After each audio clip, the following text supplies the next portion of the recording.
In the meantime, Graham Hunter, good morning to you. How are you? Yeah, grand. Thanks very much indeed. We're in a transfer window cycle at the moment, and we're particularly interested in the various dominoes that have to fall. So Messi is one of them, Mbappe's another, Haaland maybe not this summer, maybe the summer after. And Owen made a good point in our pre-show meeting today about it's very possible that the best players in the world are all going to go to Spain over the next 18 months, and all of a sudden the balance of power tips back towards La Liga. What's your take as somebody immersed in all this at the moment? And in Mesh too, yeah. Listen, I wish I'd been online for that to listen to that because it interests me.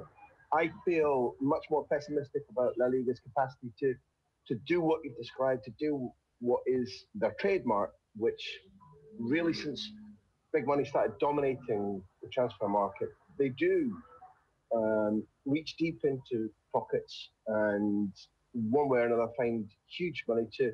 That when I came to Spain first, this was called, the nickname for this was the League of Stars. That's gone into abeyance. And for many years, I think it was arguable that it was the best league in the world. And I said that, I used that description because of the technique, because of the strategy, because of the skill, because of the number of times that teams from La Liga would win the Champions League. There is no question to start to add what I know, what I believe also about Real Madrid wanting Mbappe and Mbappe wanting Madrid. It's patently clear if you listen closely to what Leonardo is saying, they are determined to have a front line, however that functions, of Neymar, Mbappe and Messi from summer onwards. Now, how Real Madrid find the money to persuade Paris Saint-Germain to let loose a guy, and let's forget the things about Mbappe that people keep talking about, saying maybe he's slightly gone astray, maybe he's slightly let the big time Charlies whisper in his ear. This kid is still an outright phenomenon. So while Madrid want to fulfill part of what you guys have been saying and have Mbappe lining up from August in all white, I think it's going to be a big, tough deal to do. On balance, if Messi stays at Football Club Barcelona, I think it'll be for one principal reason, in my opinion, because I do not believe he's made his mind up. And that will have been that he worries about moving his family to a new climate, a new culture, a new language amidst what is a pandemic. If he has to take the decision anytime soon, I think a conservative guy, and I think that on family matters, he is a conservative man, he'll have doubts. Whether Barcelona have enough money, genuinely, will they have enough money to offer him a new contract that fits what he wants, that's up for grabs. So I think if the road is clear, if the world is peaceful and there's no pandemic, I broadly think that Messi would choose between Manchester City and Paris Saint-Germain. So let's call that a case about the three you mentioned, where all bets are open still. Messi could easily be in the Premier League or League One. And then Haaland is being bandied about like a little pawn. His name, Chair, is being bandied about like a pawn in sports papers, sports television, radio, everywhere. One, the little I know of that kid and his dad is he's very independent-minded, very strong-minded. Two, Borussia Dortmund are a selling club, but they've barely got the guy in the door. If anybody's going to take Haaland off them, even in the summertime, it will take an extraordinary amount of money, and it should, because he looks like he's a phenomenon. And there's a buyout clause which kicks in the following year. He has an agent, I admit, that likes to be famous, likes to make lots of commissions, likes to be in the news. So I'm not saying it's impossible that Haaland moves, but I see it as a very cloudy horizon. I don't see it as being... Sometimes deals are obvious. There's a massive fallout with the club. There's a declining value. There's freedom of contract. There's debt that a club has to sell. In none of the cases you've mentioned do I see that being an easy and obvious solution to teams wanting these 3 stars. Okay, that's like we'd just taken it as a matter of course and fact that this summer Mbappe to Madrid will be up for grabs, and if it doesn't happen, it'll be hijacked miraculously by somebody. But the other thing that has happened over the last kind of 24 hours is that Salah has actually, for the first time, in his own words and his own voice, spoken out about how a new contract and staying at Liverpool is actually in the hands of the club. And we know Jurgen Klopp doesn't really like that type of thing, but we also know he needs Mo Salah. So is Salah suddenly, if Mbappe is not available, does he suddenly become very interesting to Real Madrid? Look what happened. If you, again, you have to read between the lines a little bit. Mo Salah, who doesn't speak Spanish, when he wasn't picked as captain for Liverpool's last game in the Champions League group, which was against the Danes, Midtjylland, I think. Yeah. So who knew he was going to make such a fuss about that? And Klopp has said candidly he thinks he made a mistake. In my opinion, Mo Salah and his people have decided we'll make a huge fuss about that.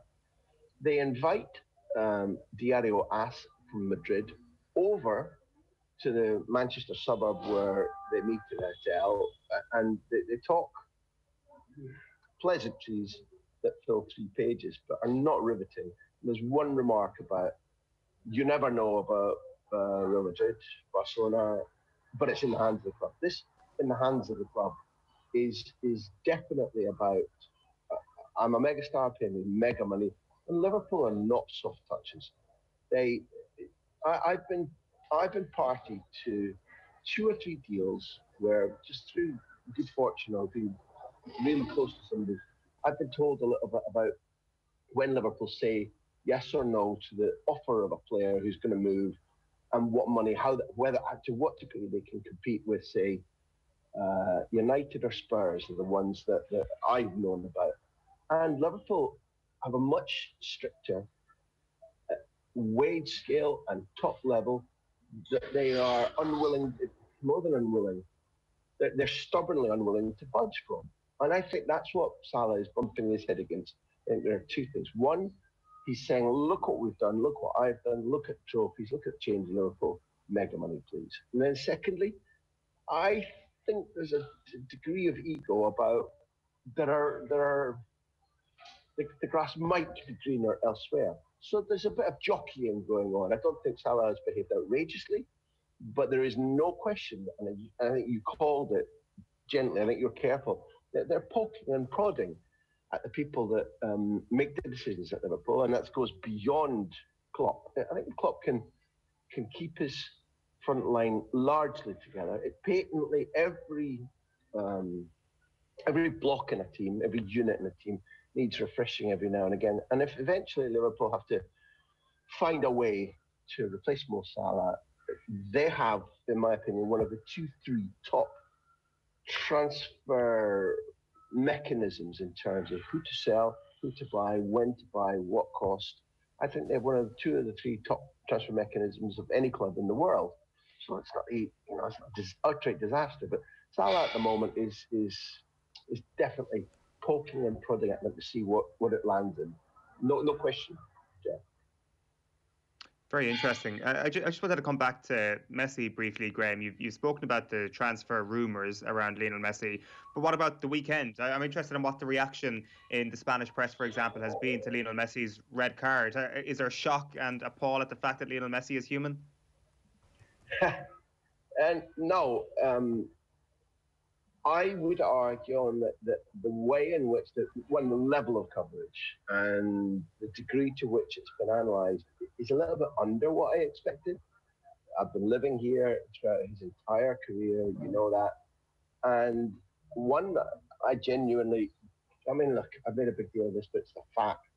When I first interviewed him at length in 2005, one of the first questions I asked him when he was a kid, and he was barely into a season or 2 of being kicked. I said, you're knocked over, you're kicked all the time. Are you made of industrial rubber? He said, no. Early in a game, if I get pushed or kicked or whatever, I feel it. But once the game once I'm deep in the game, he said, I barely notice. I just want the ball and I want to get going on. That's when it was easy to get big interviews with Messi. And from 2005 to today, everybody has tried every single possible trick, legal and illegal, to put Messi off his game.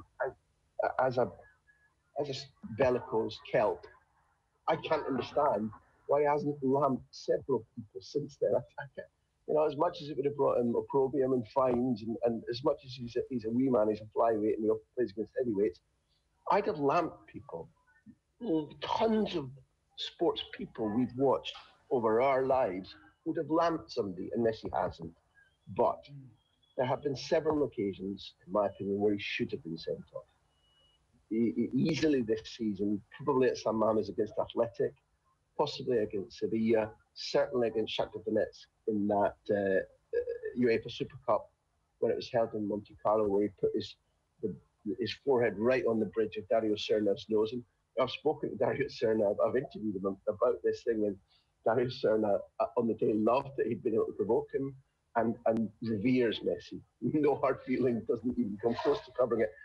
All I'm saying there, Owen, is that over the years, there have been moments where I think referees have shied away from, probably not a straight red, but have shied away from the 2 yellows that occasionally Messi's frustration has maybe merited. It's not been a disgrace. I don't think the referees have bottled it, but he's been teaching on the edge several times. So in this match, it reflects badly on Koeman. Messi showed pretty early on in the game that he wasn't fully fit, that his hamstring was still bothering him. Koeman, having been brave in many ways with Messi, should have seen what was coming, that he wasn't contributing. Athletic throughout, went after him. It wasn't brutal, but there were several occasions where the referee could and should have stopped it with a yellow card to repeat offenders. And, the emblem of that is that when Messi is sent off, it's late on, they're losing 2-2. He actually releases a very good ball down the left to Alba. And he's going to do what Messi always does, which is charge into the penalty area looking for the cutback.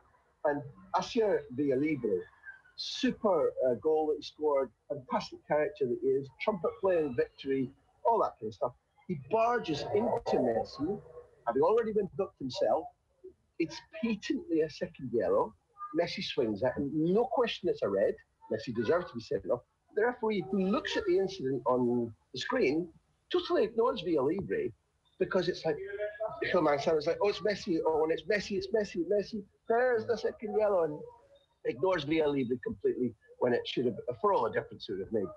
Factually, rules-wise, Villalibre should have walked as well. It was a little bit the equivalent of Simeone and Beckham and Saint Etienne when Kim Milton-Nielsen got it so far wrong. So there was, typically with Messi, there was layer after layer after layer of story, but the coverage hasn't been, there hasn't been a tsunami of anger or opprobrium or more defending it. It's like, he made headlines, he made front pages, and then everybody moved on. One last thing before we let you go, Graham, is just on Pep Guardiola and Manchester City. He turned 50 this week, big birthday for him. Are you seeing a Manchester City team that he's putting together now, which is, I guess, different from the peak of Barcelona, from the peaks that he had at Bayern Munich? Are we seeing an evolution now as Pep is getting older and wiser, perhaps? Oh, well, and that's a tough one. An evolution in the playing style, I'm not convinced, because within his roles at Barcelona at Bayern Munich, excuse me, very noisy neighbours, I genuinely think that we repeatedly saw variants, alterations. He's a guy who, within the framework of what the ball is there for, how you want to play the game, I think there have always been variations. I really didn't like it when previously said about him, no plan B. I thought he had plans A to Z, except they were often really quite nuanced tactical things. So I accept that Manchester City are now playing significantly better. They for the first time in a year and a half, look like potential champions. I think there is a surge of enjoyment and confidence and energy amongst the squad, in my opinion. But simply because he's turned a landmark birthday, which I can't believe how time goes like that, because memory tells me he was 38 when he took over, full head of hair, young, dashing, a promoted B team coach. When he first came into coaching here, 37 when he took over the B team. So, I mean, I sound like a granddad, but where did the years go? You've got so big, son. Do I see a massive change in the brand of football? Oh, no, I don't. Do Manchester City look different from 10 weeks ago, 10 months ago? Hugely so. I still think the team, and you mentioned the word team, I still think the team is short of some key components. In my opinion, given that Aguero is probably going to see out his contract and leave, and given that Gabriel Jesus is a very regular scorer, but may not be the dominant central striker that they need going forward, my opinion is that they've still got. It seems to be like, well, in Sagrada Familia, in the city where I'm here, perpetually there are always cranes around doing something. It looks fantastic. It draws the gaze. It's world famous, but there's always a little bit of work going on. It's kind of how I feel about Manchester City when Pep turns 50. Graham, good stuff. Thanks a million. Cheers, lads. Graham, giving us some thoughts there. It is 7 minutes past 8 here this morning on OTB AM. We'd love to hear from you. You can get in touch with us by WhatsApp, 0879 180 180, or of course you can leave a comment on the YouTube stream. We stream every morning on YouTube. We're also live on the OTB Sports app, or we're live on your Alexa. Just tell Alexa to play OTB Sports Radio, or your Google Home, or your Google Nest, or whatever it is that your smart speaker is.